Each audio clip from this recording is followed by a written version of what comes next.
Hey there, my handsome and pretty little Cobras, and welcome back to the Cobra's Nest. For those of you who are new, my name is Mignon Cobra and I make minimalism videos. Today's minimalism video is going to be 5 frugal tips, a minimalist guide. So without further ado, let's just get into the video. Let's get it, let's go. Woo. Before we get started, as usual, if you wish to help out my channel, consider checking out my Patreon, and if not, then just give this video a subscribe and a thumbs up for the algorithm. So let's get right into it. Okay, number 1, letting go of the obsession with brand names. That was really difficult for me, even throughout my minimalism journey. And even after I'd been a minimalist for several years, more than half a decade, I still had trouble letting go of brand names. And I think to this day, I still do sometimes I'm guilty of it, I still do use brand names as a metric of quality, but I've really had to work on it and actually make an intention behind it to tell myself, you know what, it's not the brand that makes an item good. Is the item good in itself? Like, how's the price point? How's the quality? How are the reviews? So letting go of that obsession with brand names has helped me become less materialistic and I guess a little bit more rational and clear-headed instead of, like a sheep following the crowd and being like, oh my god, Apple, iPhone, I love it. I laugh because I still want an iPhone.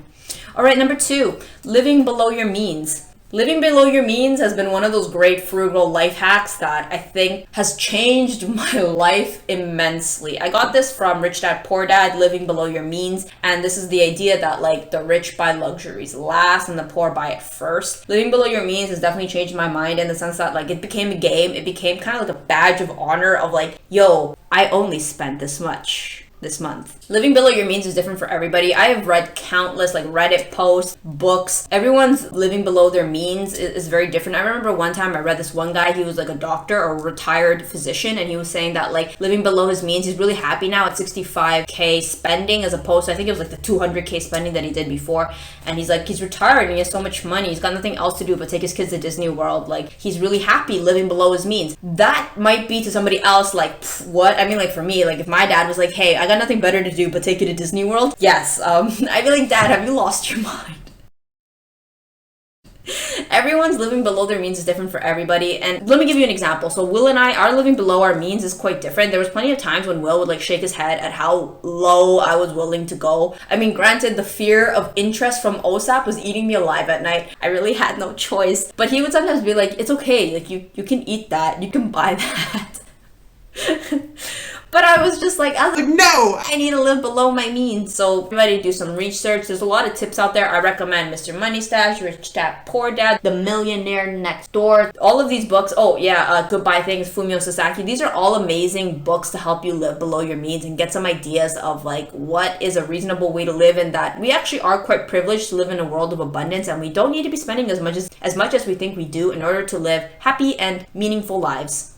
Number 3, learn to be stoic. This is something that I learned from Mr. Money Stash. I had never heard of this term before in my life, and I think some of my subscribers have mentioned they too have never heard of this term. But wow, this is another term that really helped me a lot in my frugal game. And I remember Mr. Money Stash said that he didn't know what this term was either. It was actually a Swedish subscriber who told him that the thing that you're doing, that's called being stoic, which is actually a Greek philosophy, but a lot of Vikings did it, which was you're badass and you go and you live like this hard, rugged life, and like that makes you amazing. I think on like the flip side, you can think of it, people who are really pampered and like, oh my god, like I can't do that, and like, oh, like I cut my finger and like I can't do it, like I can't live like that. You're not really impressed. You think that person is they're a bit of a wuss, I think is the best way to put it. Some examples of this could be using cold water for your showers, but it isn't really about that. I mean, yes, that's quite the frugal hack, but it's the idea that you are now a badass and you shower in cold water because you are a Viking. So learning to be stoic is definitely really helpful in becoming frugal. A lot of things that you can do that doesn't save you money, like if you wear like the same outfit and it's like ripped and teared and distressed, people pay hundreds of dollars for those jeans because it looks badass, when in all reality, you could just do that to your own jeans. You'll end up in distressed looking jeans that look like they cost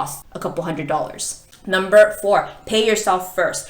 Paying yourself first essentially means that out of the money that comes in the month with the paycheck, a certain percentage of that is yours. Not to go spend or blow or whatever. That's not paying yourself first, because the money has essentially left you and entered the mall or entered the bank or entered somebody else's pocket. When money comes in, you take a certain percentage of that, 10, 15, 20, whatever you're comfortable with, and you pay yourself with that. You would put into a savings account, back into stocks, what have you. It's personal finance. I'm not here to give you a lesson on personal finance, but it's this idea that you should be paying yourself first. It's essentially entering your pocket for you to own for the rest of your life, and the remainder you go towards bills or the bank or shopping or food. Shouldn't be the other way around. When I was younger, I would spend my money, say I just spend all of it, and if I had like 100 or like 50 bucks left, then I'd save that. Don't do that. You're worth your money. I mean, work really hard. You should be paying yourself first. And number 5, enjoy savings as a hobby. There's a lot of bloggers that I have followed and read where they would like kind of treat it as a game, like a Nintendo game or like a Super Mario game, where they would be like, they would love to watch their like stocks increase or how much they saved in a month increase and like the compounding interest, and it just kind of became a game, like a more fulfilling game to play saving their money than it was playing or spending on something else. And I didn't used to see it like that. I couldn't imagine saving your money to be as fun as shopping. Shopping was really fun. Like, I mean, I don't think shopping is fun anymore. I mean, it's still enjoyable, but I don't have the same mentality about it anymore. I'm a lot more practical. I realize that I have a financial responsibility to myself, and I'm not going to jeopardize it by going out and shopping beyond my means. So I've kind of embraced this thought process from other bloggers by thinking, you know what, yeah, I'm going to have fun and I'm going to enjoy saving as a hobby and as a new, cool, fun, interactive thing to do, because I read their blogs and I implement what they have learned in their journey, and I try to apply it to my life to make my financial journey as smooth as possible. And the last bonus tip is buying stocks. I think this is a really good frugal tip. A lot of things that I don't buy isn't because I don't want to buy them. Oh, I definitely want to buy them. Who doesn't want new shoes? Who doesn't want a new Coach purse? But there's something else that I buy now with my money instead. I only have a limited amount of funds, and if I buy that, I take away from my ability to buy stocks because I want to have a secure financial future. I have lived through poverty the majority of my life, and I just thought, if I have the choice and I don't have to live like that, I'm not going to live like that. So I buy stocks with my money, and that's something that you can consider doing if you feel like, oh, I don't know what to do with my money, so I just keep spending anyway. Well, you could consider buying stocks, or at the very least putting away in a savings account. I think that it may not grow and it grows very poorly, and it's not the best use of your money, but honest to God, it's probably better than like spending it because you don't know what else to do with it.